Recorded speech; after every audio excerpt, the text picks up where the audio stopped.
Welcome back to another episode of It's All Been Trekked Before. This time we're laying those records down again. It's just got a better sound. It's got a better sound when you listen to those Star Trek stories on vinyl. We'll let you know if you should listen to them. It's worth it. I think I got mine at a garage sale. But anyway, you'll hear about that coming up. Speaking of things that have been done before, speaking of records, speaking of musicians, speaking of musical artists, it's an all-new podcast here. All new for us here at IABDpresents.com. It's all been done.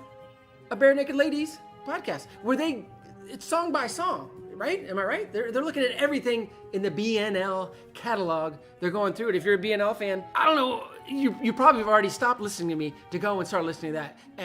But I know you'll be back to trek with us.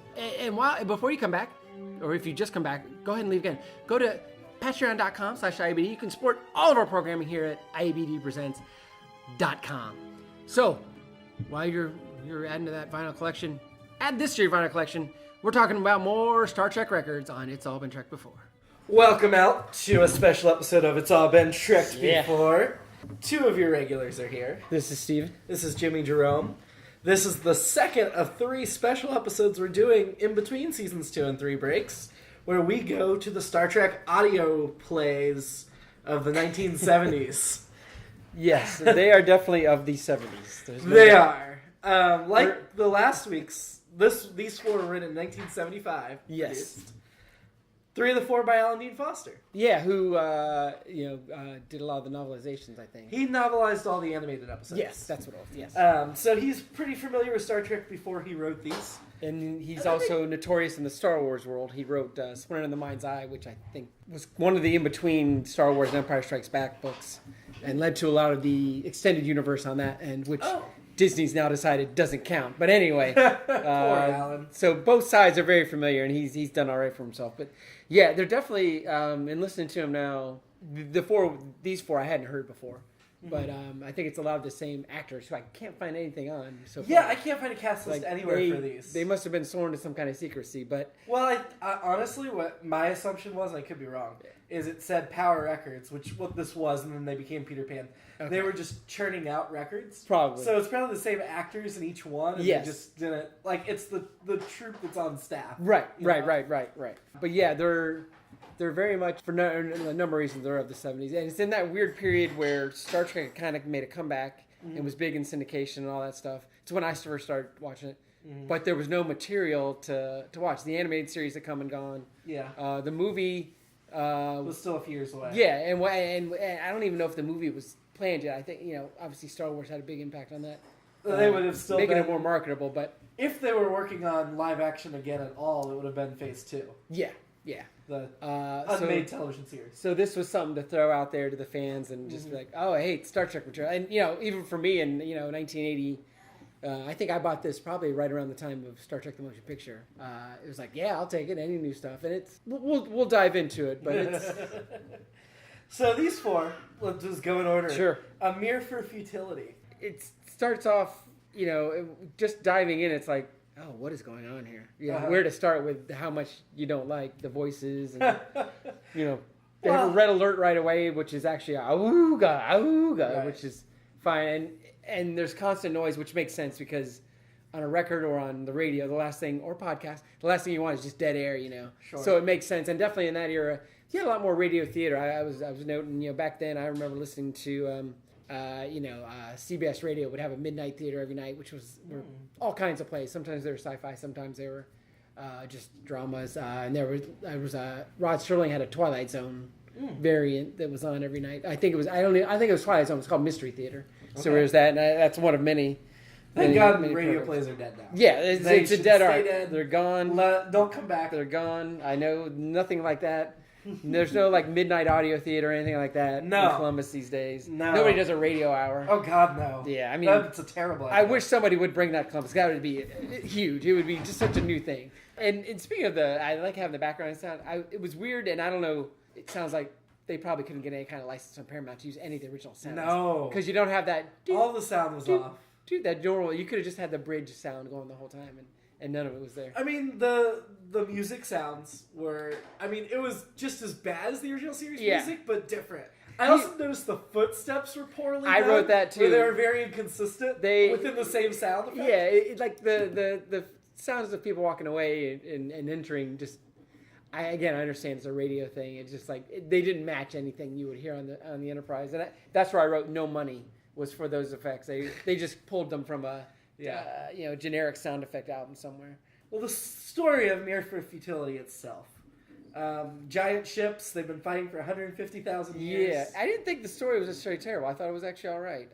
It felt very Star Trek. Yeah, and I read, I think a similar story is in Voyager, I think they said.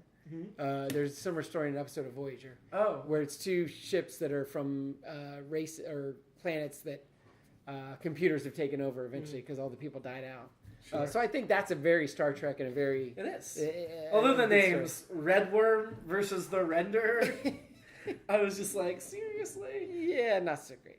But yeah, I think it was cool. I do question how Spock found them in their mythological records. Like their computer system is like, here's all the facts, and then here's things that might be facts because it's a separate database. Yeah, well, yeah, clearly. It was interesting. I mean, you can take some leaps and stuff, obviously. I mean, sci-fi was Star Trek does, but here it was... That and McCoy came up with the idea to end it, where he's like, oh, well, we're going to tell them we can call several thousand ships. I'm right. Like, that's so not a McCoy idea. No. I don't get why it was McCoy. I don't know, but... Oh, Dr. McCoy, it's working. Well, these stories were all very focused on Kirk, Spock, and McCoy. Oh, yeah. And then everybody else was secondary. Mm-hmm. We didn't get a lot of them. They were really poorly done. Like, I thought the best voices in any of these stories were McCoy and Kirk. Yeah, that's what I wrote. I thought McCoy's is like almost, not dead on, but it's really good. Close. And then Kirk's, it takes a little while to get used to it, but his delivery is like... Close enough. Yeah, if you... Shatner variant removed. Yeah, and he doesn't sound like he's doing a... You know, we've talked many times on here about how most comedians do an impersonation of the worst...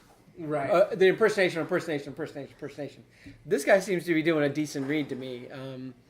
It's almost Shatner with a cold. Yeah. Because it's a little nasal. It's oddly nasal, but it's not bad. Spock, the Spock is... It's bad. No, I don't know how how do you mimic Nimoy? It's not easy. It isn't, but I feel like he could have done better. And I feel like they barely tried with Scotty. Oh, no, Did not try at all with Uhura and Sulu. No. Uhura, at one point in the last story, kind of slipped into a New York accent for a minute. And I read, and I didn't remember this part, I guess there were read-along comics for a lot of these? For some, not all. Right. Uhura was white in them. Was a blonde white woman, and Sulu was a black guy. Yes. And Maress, who's in the animated series, is in one of these. Oh, yeah. She's a cat-like creature in the animated. Yeah. But in the comics, she was like a blue-skinned, white-haired... Okay. Nothing to do with the Maress of the animated. Chekhov doesn't appear at all, which he was left out of the animated, so this is very focused. I guess that makes sense. Yeah. I mean, in retrospect, had we done more research into these ahead, we probably should have saved these episodes until after the animated series. Yeah. But, oh well. We're going to release them now anyway. Yeah. The voice, Sulu and Uhura's voices were just not even close. No. I mean, again, Takei's got a voice that's so distinctive that I think we have to try and get that deep voice, but yeah. I mean, it didn't kill any episode, like we said. It was essentially Kirk, Spock, McCoy, throw in an alien. Mm-hmm. Some of the alien voices were interesting. Yeah, they were... If we move into the second one, the Time Stealers, yeah. The Sorcerer had the real... a bit much. Was a lot. Yeah. It was very cartoonish. Yeah. Well, all these were very cartoonish. They were. They felt like animated series episodes. They did. It makes sense that Alan Dean Foster was involved. I didn't have a ton of notes on the second one. They mentioned... Kirk mentions his advanced fighting techniques. Yeah. If he didn't have his advanced fighting techniques, he could not have fought Conrack or whatever. Yeah, the barbarian. So, of course, they didn't help Scotty. Yeah. Apparently, maybe he didn't study as well. Well, this was the only story in the first two records that weren't written by Alan Foster. We don't know who wrote the third set. It's not known who the author is. Oh, wow. But this one was written by Carrie Bates, who was a writer for Superman and Justice League comics in DC. Wow. I know Carrie Bates. I read his comics in the 70s, yeah. And then it was also... And Neil Adams. There were two people writing. Okay. Neil Adams is known to be a comic artist. He drew the comics that came out with this. All right. And also, started an advertising firm. So he's not, writer. Yeah. I'd say that... one article I was looking at for this said this is the worst episode because Alan Dean Foster at least got the idea of Star Trek, and these two did not. Yes.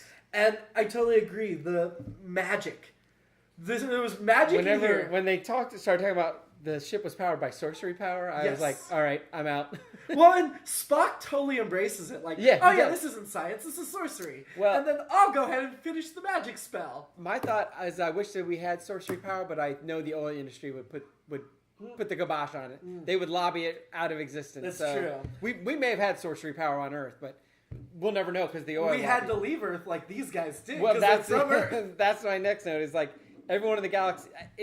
It's one of two things. Either everyone in the galaxy is from Earth, or everyone in the galaxy visited Earth. Right. So I don't know which is which. Well, these guys were supposed to be Atlantis, but they were Oh, that's right. barbarians. That's right. Atlantis was so advanced that they had spaceships to evacuate, but then they Yeah. were barbarians? Yeah, it was a weird. It didn't make any sense. Yeah, the whole time slowdown thing At the was beginning, hard it to. was Yeah. didn't make sense. No. Yeah, the fact that they built a whole warship on sorcery, not science at all. And then they said, okay, we're attacking with the whole race's minds, and we're going to channel this by looking at pictures of everybody that's ever existed. Right. And I'm like, but first of all, they shouldn't have pictures at Right. all, let alone in the Enterprise computer of Right. this race that we've never Right. heard. And then the Vulcans, supposedly millions of years, they just take a They picture have of more everybody. history. Yeah, yeah. But I didn't understand that whole. It sending made over- no sense at all. I mean, I guess they probably looked in the mythological database, like from the previous Sure, episode, of course. having photos of everybody. And then Gala, that they were trying to yeah. stop, its parent was a sun, and they put it back in the sun. That was its parent. Clearly, this is all from the mythology. All the database. mythology database. Yes. And also, I did like that it sounded like the whales from Star Trek 4, even though that has not been. That's had right. Not been It's made yet. precursor, perhaps. Yeah, I think that was my biggest problem. Just the fact that it was magic.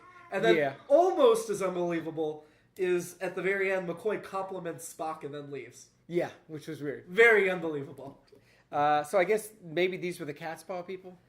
See, I was thinking, I already forgot the name of the episode, but the bad season 2 episode where they end with the American Declaration of Independence. and all that Omega joke. Glory. Yes. Yeah. I was thinking that because Okay. it was very inconsistent, and of course they tied it back to older. Yes. So yeah, this is something an episode that drew on the worst of the original series. Yeah, the Time Stealer is, I think, hands down my least favorite of these 4. Yeah. What was your favorite? Probably the first one. Probably Mirror For Futility, just because of the concepts. I liked it a lot. To start with, highbrow the other sci-fi. ones are the other ones get more into goofy. yes. Case the- This the start of a Fleaver was definitely goofy, and the Logistics of Stampede, which we're coming to next, is Yeah, I agree. I think Mirror For Futility was by far. I think so. The Yeah, best it's the from most start. It has a great concept.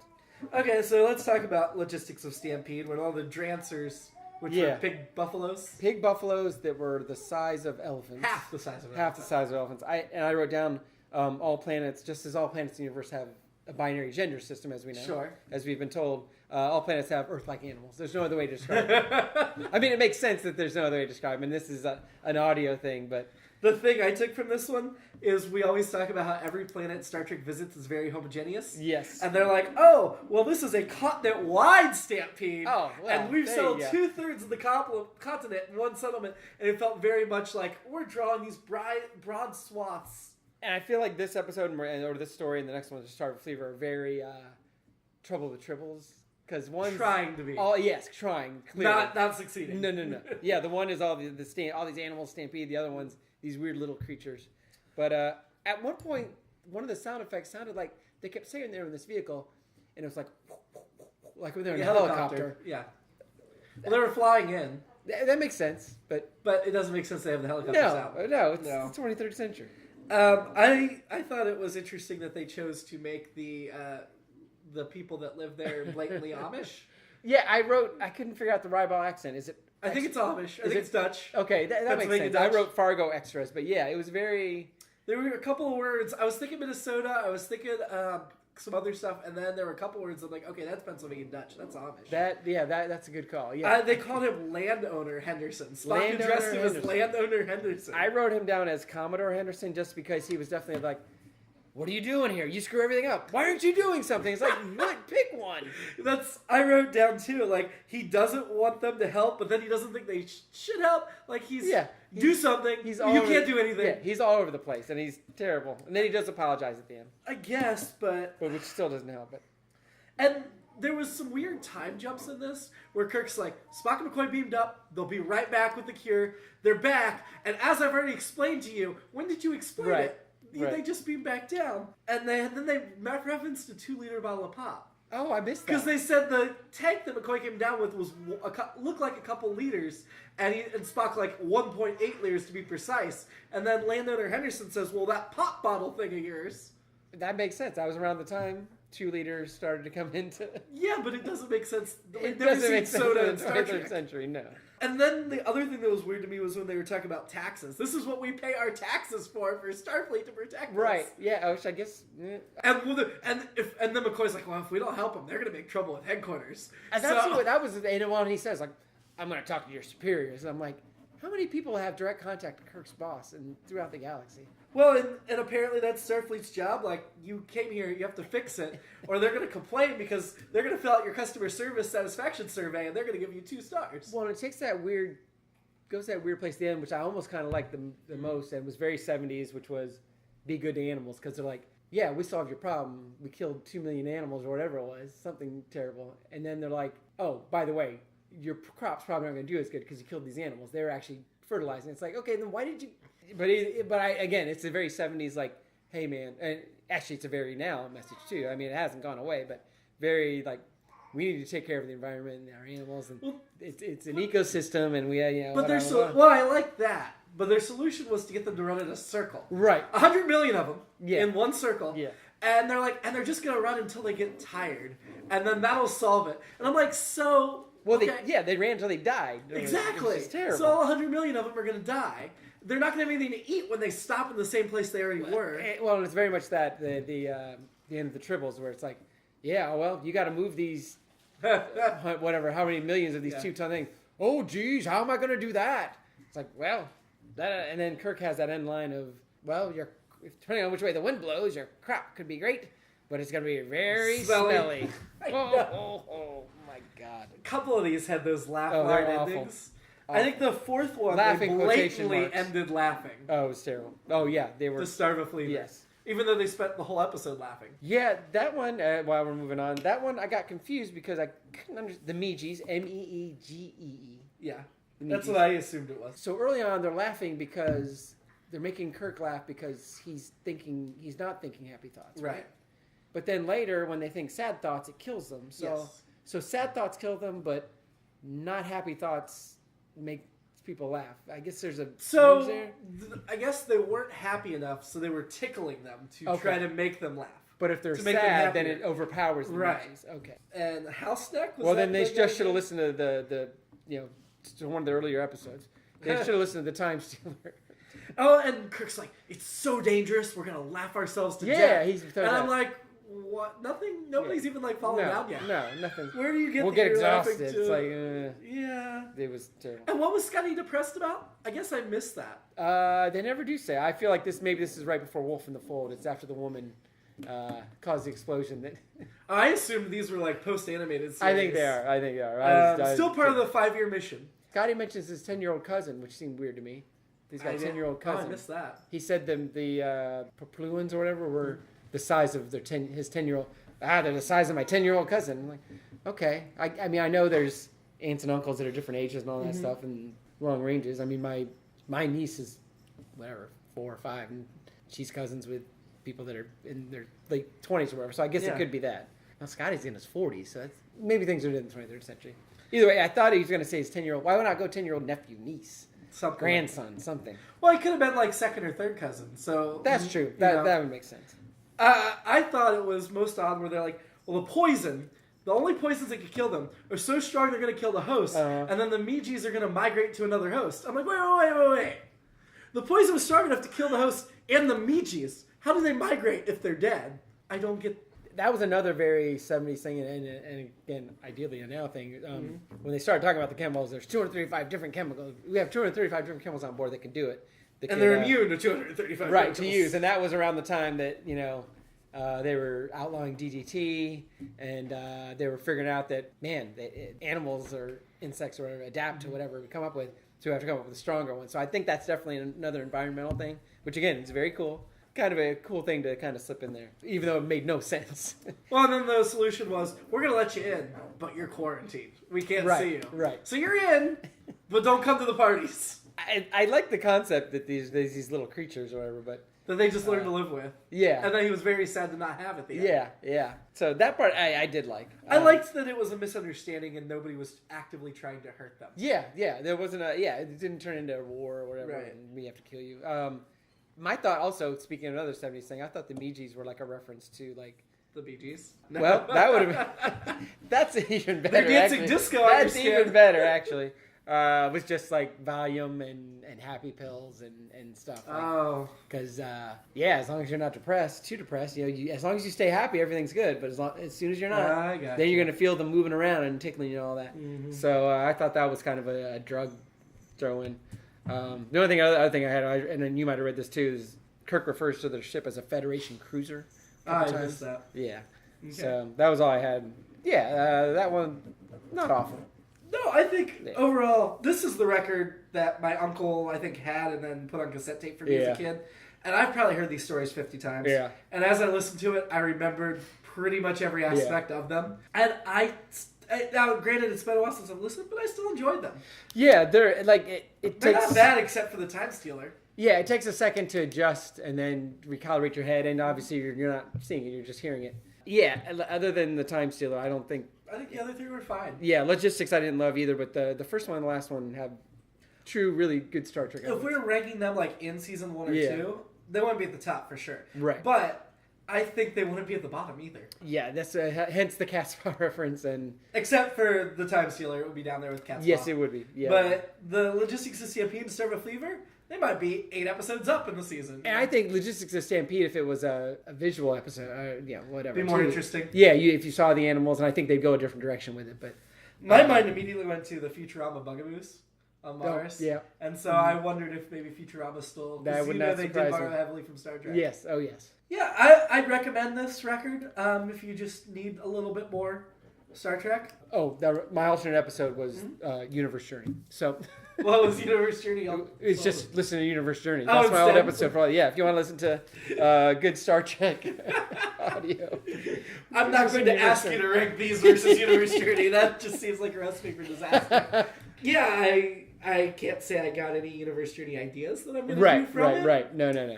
Yeah, I appreciate. And now in retrospect, I wonder if maybe this didn't influence Universe Journey's creation. That's possible. Subconsciously. Yeah. Well, and that was actually my thought was with some of the sound effects. Like they should have got Brendan Talty to do this. That's exactly. Brendan does a much better job. Much better job. His sound effects are much better. Of course, they didn't have computers in the 70s. So the same. Yeah, they did, but they just took up an entire room. Right, and they didn't do the same things our computers do now. This is true. They didn't do sound effects. Right. Yeah. So it was a little bit more difficult for them. It was. Yeah, I imagine as we get to the animated episode, we're going to rank these probably similar quality. Yeah, I think so. If the animated episodes are this decent, I think we'll be okay. Yeah, we'll be too painful. I mean, granted, there's like 20-some of them to get through. We've got another special episode coming up where we're going to deal with the third record, which was published, first released in 1979, 4 years after these first two. And we'll discuss those stories then. But until then, keep enjoying the hiatus. We'll be back for season 3 late June. Live long and prosper.